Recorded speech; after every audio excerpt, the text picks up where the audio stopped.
right, in this project, we're going to be looking at how to do some basic editing in Photoshop so that you can start to really clean up the pictures you take and get the best quality photograph possible. So I'm going to show you a couple different tips and tricks for how to do some basic enhancements and cleaning up on your pictures.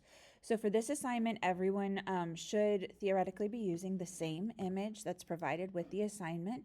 So we're not going to start a canvas. We're going to just drag our picture into Photoshop because we're going to work directly with this image. Now this is an AI generated image. Obviously we're probably not going to have a giant building like this in the middle of a beautiful landscape scenery, but that's kind of the point. This building is messing everything up. So we want to get rid of it. And I'm going to show you 3 different ways to get rid of it.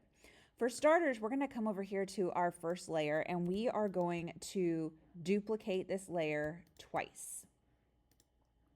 Now, we're going to name this the 3 different ways that I'm going to show you how to get rid of the building. And you can find those in the written instructions as well. Okay, so we're going to call the first one spot healing tool. Okay, so I'm going to come back over here, call this one spot healing. The second one is going to be the stamp, the clone stamp. And the third one is going to be content aware. So I'm going to just put content for short. Okay. Now I'm going to turn off these 2 layers because what we're going to do is we're going to delete the building 3 different ways. And then you're going to choose the way that you think did the job the best. Okay. So we're going to start with the spot healing. And if you go over here to your toolbar, there is a little Band-Aid looking icon. It says retouch. And in that menu is the spot healing brush. So we're going to go ahead and activate our spot healing brush. Okay. You do have advanced settings over here where you can decide different things. I'm just going to leave it basic right now. And we're going to brush over the building by clicking and holding and brushing. So, whoops, I was on the wrong layer. So it was like, hey, this layer's hidden. You can't do that. Remember, you got to go back to the spot healing layer. All right, so I'm going to click and hold and brush the building away. Let go when you're done. And ta-da! No more building. Now there's a funky little line right here where you can kind of see where it was. So I'm just going to touch that up a bit. Okay, make it go away. The tree line looks pretty good. Nothing's too copied. This is copied a little bit, so you could kind of clean this line up if you want, just to make it a little bit different. All right, but that's a pretty solid takeaway. It doesn't really look like there was ever a building there. All right, so that is the spot healing brush.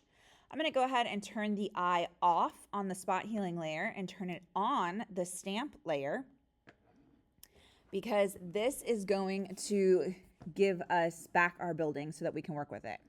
So also in the Band-Aid retouch layer, we have another option down here called the clone stamp. So I'm going to click the clone stamp. Now, the problem with this one is you can't just start drawing, okay? There's nothing for it to draw until you tell it what to use to draw. So that's the big difference is with the clone stamp, it's just like a stamp. Think about a stamp. You have to press it down on the ink pad first and then press it down on the paper to get the picture.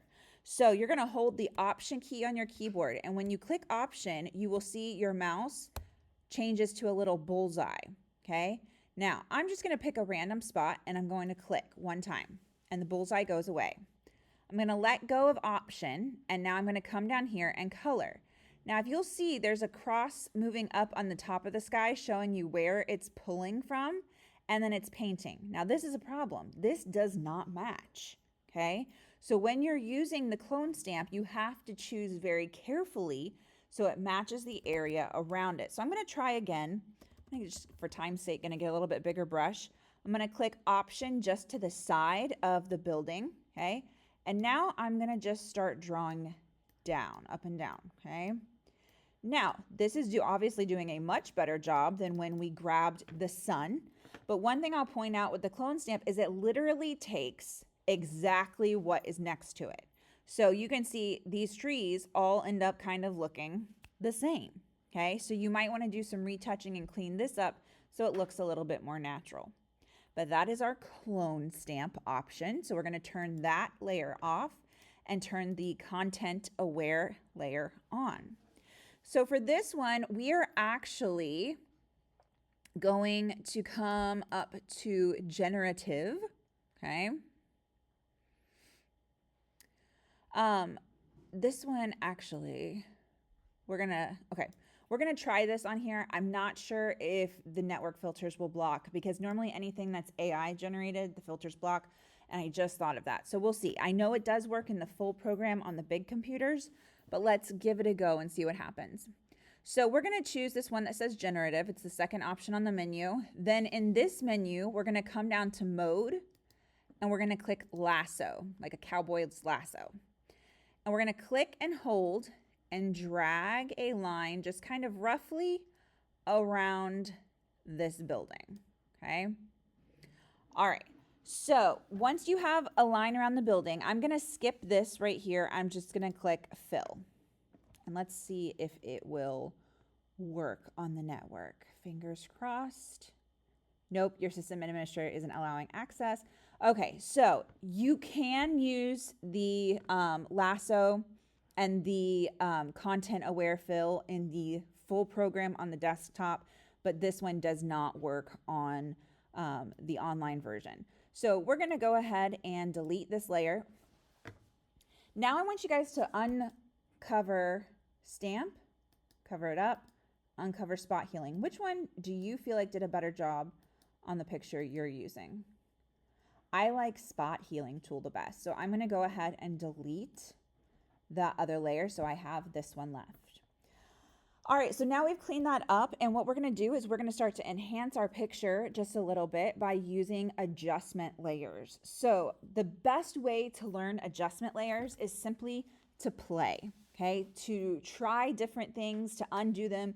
Remember that nothing that you do on Photoshop is permanent, so you can always undo it. So from here on out for the rest of this assignment, you're just going to play. You're going to come in here, you're going to add brightness, you're going to change it around. You're going to grab another layer, maybe hue and saturation. You're going to change this around. I want you to make this picture your own creative version of this image.